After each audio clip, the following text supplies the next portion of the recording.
Welcome back to the second presentation for the week 3. It's a continuation of the earlier presentations about the basic understanding about digital inequality, definitions about first digital divide, second digital divide, and third digital divide. We were talking about access, use, outcome. Access needs to be studied, and based on the access, the individual competency skill that enables them to better access. Better the access, better the usage, automatically the outcome will be beneficial for the individual level or the collective level. That was primarily we were dealing with these three concepts of digital divide and digital inequality in the first presentation. In this presentation, we are going very specifically about, other than the overall technological penetration level, we are going to discuss about the individual demographic factors, how it affects the access, use, and outcome level. So that if you apply these individual demographic factors towards the penetration and the internet platform, so that in a holistic manner we can look at the digital inequality factor. There are economic factors, there are gender issues and geographical location, rural, urban, then there are educational and health benefits, differences in that level. So we look at all this matter, and then we will take up the issues about the implications. If these kind of demographic factors and the divides and the inequality exist in any community and any society, what are the implications?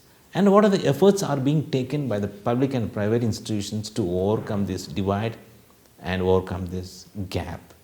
So the entire, all these factors, all these points, we will discuss it in this presentation. But first we will take up the digital inequality from the economic factors perspective, how it affects the individuals and community in terms of access, use, and outcome. Economic class remains a strong predictor of disparities throughout the global inequality discussion, including the quality of the hardware, software, network access, usage pattern, and the skills.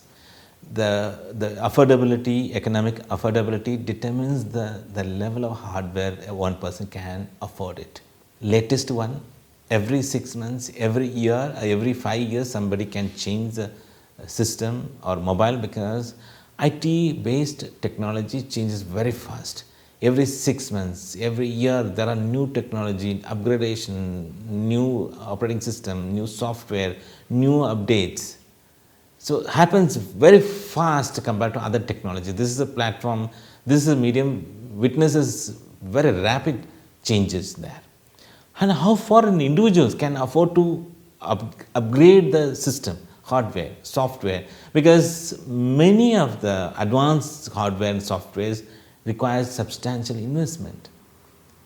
Network access, okay, whatever the gadgets, whatever the computing mobile devices, and now the network access, the data plans are much more economical, at least in Indian context. So the conditions is the upgrading the hardware system and associated software.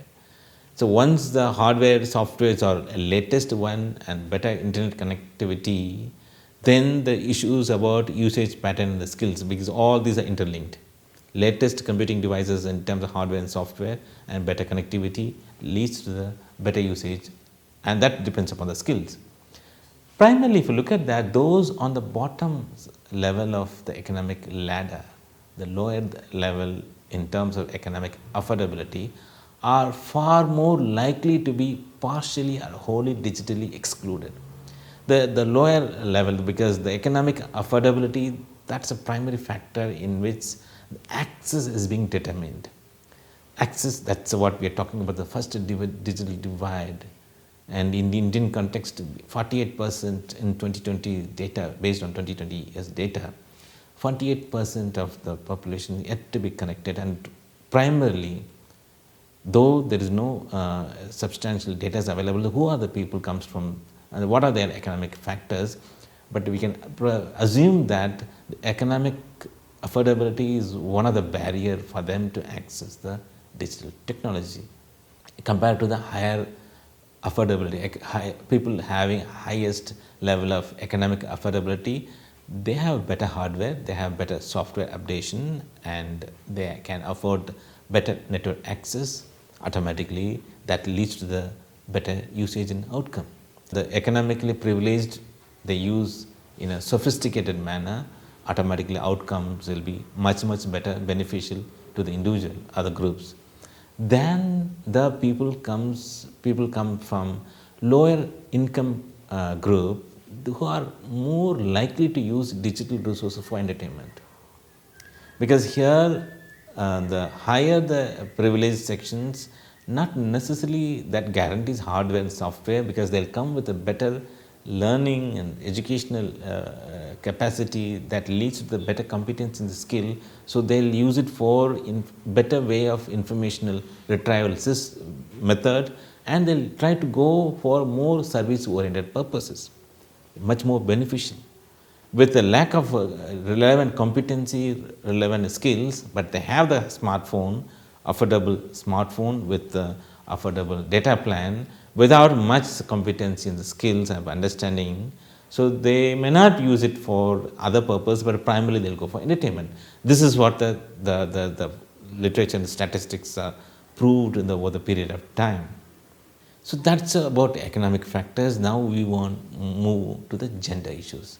Economic is a primary factor that affects the access, and not only that, once you are fulfilling the access in whatever means, either comes from the lower affordability or higher affordability, based on your the skills and competency, it directly affects the usage and outcome. That's what we have seen in the economic factors.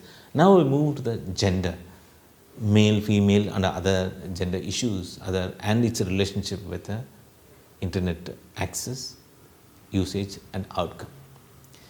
Gender represents a particularly interesting case of how disparities, inequalities existing across the multiple layers of the digital inequality.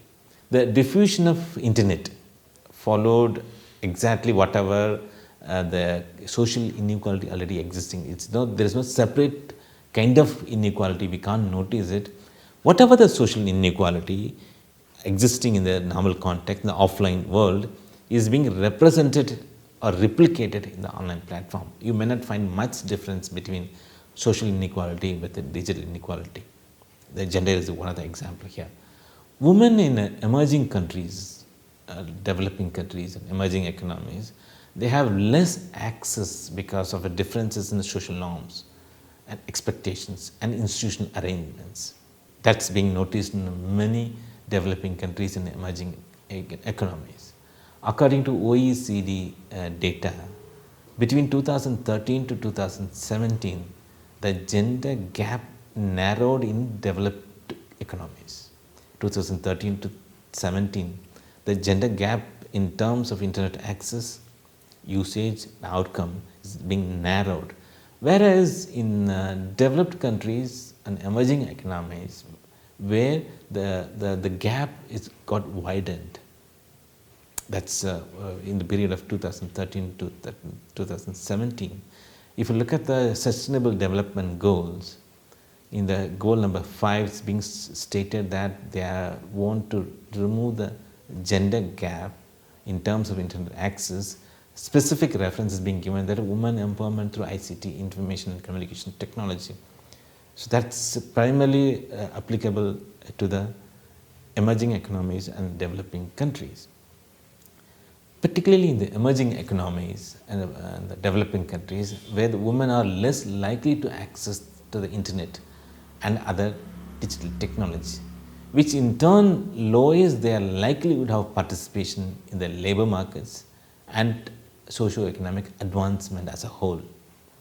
Because the usage and outcome based on the internet platform is based on the access. Women, and particularly from the developing countries, are finding that they are finding a lot of barriers in terms of accessing the digital technology due to multiple factors. But it affects the present generation and the subsequent generation too. So apart from the economic factors, the social inequalities, social norms, and institutional arrangements that deals with the differences in terms of male, female, other gender issues, other gender categories. It affects their access to the technology, and that leads to the different levels of inequality in terms of use and outcome. The third factors, part of the digital inequalities is the aging.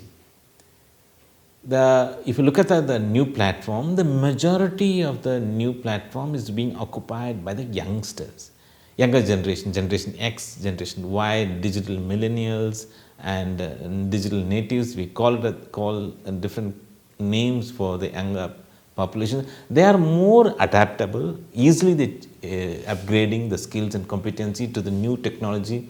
Frequently it's changing. That's what we were discussing in the initial period. But it's the biggest challenge for the people, the aged people, senior citizens and all. Like other segments of the population, older adults also exhibit disparities, inequalities associated with the access, use and skills. In addition to these phases of digital inequality, the aged people are more likely to encounter challenges with the techno stress and technology maintenance. Having a system, having a mobile, having a net connection may be guaranteed, but upgrading that system frequently and upgrading one's skills and adapting to the new platform, new facilities, new social media platform, new online services and new information retrieval context, that's a major challenge for the aged people. The higher the age, the adaptation to the technology, the rate of adoption goes down. So that's become a barrier, and that's become one of the factors for digital inequality. And for those who are able to go online with the ICTs and other tools, this provides them opportunity to overcome spatial and social barriers, the aged people. Because of that, the family circumstances and separation of children, or because of the job purpose or career prospects, there are many family members, they move out of the city, move out of the family, go for different locations. Automatically the gap exists, but the technology, online platform provides us an alternative way to connect with the different members or relatives or friends and other part. But all this is possible provided if they are able to maintain the technological access and the technological maintenance. But that's a challenge. But the cost, the economic cost, because of their ability, economic affordability, the cognitive ability, digital skills, availability of technical support, all these factors play a crucial role for the aged people in terms of how far they are using the ICTs and continue to use ICT over the period of time and acquiring benefits of the ICT use. All depends upon their having technology and technological maintenance, and not necessarily those technological based platform. Their ability and digital skills needs to be upgraded frequently, or else if there is a delay, if they are lagging behind, then the technology moves very fast and adoption rates goes down, then there is a gap exists between the aged people and the technology in terms of access that leads to the usage that automatically affects the outcome.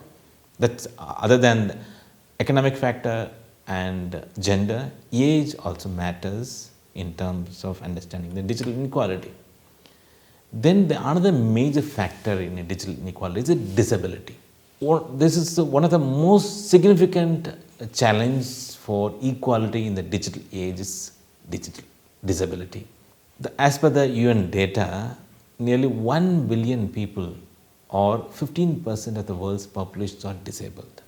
And the people with the disabilities, are more likely to experience adverse socio-economic outcomes because of their individual situation compared to the person with the disabilities. Primarily in a social context, nothing to do with the technology or digital platform, even in the social context, the person with a disability might face a lot of difficulties in terms of socio-economic outcomes. that automatically translates into the online platform. Lower the socioeconomic outcome means it affects their education, it affects their health outcome, it affects their employability, and it affects the affordability of resources to maintain their normal routine life. So we have seen that the gender issue as an economic issue, the social inequality is being translated in online equality. The same applicable to disabled people. The person with a disability, with a lower income, with less education, with a lower level of employment, affects the access, affects the usage, affects the outcome. It will be much more serious issue because of their individual disability issues. The usage, access and outcome in a different context of economic factors, gender, aging, disability, it affects the other service benefits like health benefits through the IT, ICT, educational benefits through ICT. That it will affects because primarily in the developing countries, particularly in Indian context, where the resources are available, particularly if somebody is having a better resources, they can afford better health, better education. But majority of the populations having less accessibility, automatically they sacrifice the benefits comes from the health and education. Digital health technology, that like ICT, health technology also changes very fast, and more advanced populations with a better socioeconomic status, they are better positioned to take the advantage compared to the people with a lower socioeconomic status. Similarly, for education, students with insufficient access to the digital resources are less likely to earn higher grades, higher benefits, compared to the people having a better skills and competency, better access to computers and mobile technology. Both health and education directly interlinked with the socioeconomic status. Better the status, better the benefits they'll take it from the service providers in terms of health and education. This is same applicable to other service areas also. Like age, like gender, like economic factors, that's another crucial factor that's play a role in digital inequalities, rural versus urban. In Indian context, we will try to contextualize this digital inequality in terms of rural and urban, which is being explained in detail in the unit, the third unit of this course. Rural-urban digital inequalities exist in both the developing and developed countries. And due to the uneven distribution of ICT infrastructure, the rural-urban digital gap is in emerging countries or in developing countries wider than the developed countries. And the information revolution in the case of India is more of urban phenomena. And the following statistics, you can understand very clearly why the IT revolutions are more of urban revolution. But in the recent phenomena, the coming years, the revolutions are being witnessed in the semi-urban and rural areas. There are many indicators are notifying that the trend is being changed because urban areas saturated, the development growth is happening in the semi-urban and rural areas. Indian telecom sector, if you look at the mobile connectivity issues, and there's a substantial differences existing in the mobile connectivity as well as internet penetration. We can measure the Delhi's density of penetration of mobile connectivity in Indian context based on 2018 data. In the rural level, it's a 59% of Delhi density, whereas in urban, it's 165%. See the difference, 59 and 165. And only 16% of the internet users are from the rural areas, whereas compared to 85% of the urban users, the 85% of the penetrations happens in the rural areas. 16 rural and 85 in urban. You can see the wide gap between the rural and urban divide in terms of internet access. We are better positioned in the mobile connectivity, but internet we are little, there's a substantial gap is existing. The reason is the rural segment is home to nearly 70% of the Indian total population. That's according to census 2011 data. So the 70% of the populations, in that only 16% of them are connected to the internet. whereas we were talking about 51 to 52% of the overall penetration level, substantial number of the people who are not connected must be from the rural area as per this data. So, according to all these factors, there is a substantial digital inequality existing, not necessarily in the developing countries, even in the developed countries, more specifically to the emerging economic like India, where we need to study its implications. People on the wrong side of any of the digital divides, either access or use or outcome, can be seriously disadvantaged. That's one of the major implications. The digital advanced, the people having better advanced in terms of access, use and outcome, they have regular, reliable access to the technology, automatically leads to the better opportunities and better benefits. Digital inequality has an implication for the economic, social, political well-being of the whole country. We have seen the many factors of digital inequality: rural, urban, gender, age and economic factors, and how it affects the health and education sector also. We will try to contextualize in the Indian context the implications of digital inequality, why the digital divide is existing, and what are the implications, what are the efforts are being taken by the private and public institutions. Primarily, the availability of the reliable ICT infrastructure is the main cause of inequality. Many villages in rural and remote areas still without electricity and many ICT infrastructure facilities. That's the main reason for digital divide. And accessibility of digital information. The poor mobile connectivity and low internet access is the biggest barrier for information access. And educational digital competency and skills, that's the third important factor. Level of education, particularly digital literacy or competency, ICT competency among the large number of people is still low.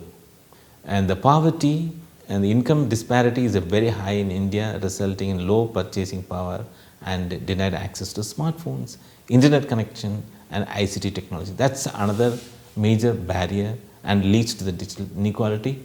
And the local content and the availability of the content in the regional languages. That's another issue, and the lack of relevant information and contents in the local language is a major issue of Indian masses. Access, you have access, you can use it in a better way provided if you have competency or a skill, provided the material should be related to you and should be you can easy to understand and read in your own language. If it is available, much better.